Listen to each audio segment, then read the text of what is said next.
Hi everyone, today we will talk about how to fix or how to solve Telegram restrictions. To know how to fix or how to solve Telegram restrictions, you should just go to settings like this. We will click. After that, in this page, you will go to apps, default apps, app settings.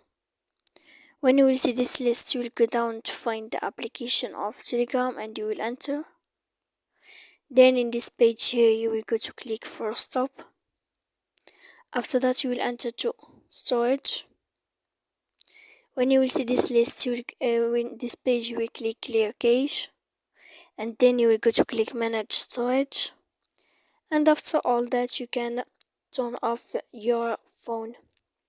So please don't forget to support us by like and subscribe. See you next time in another video, and thank you for watching.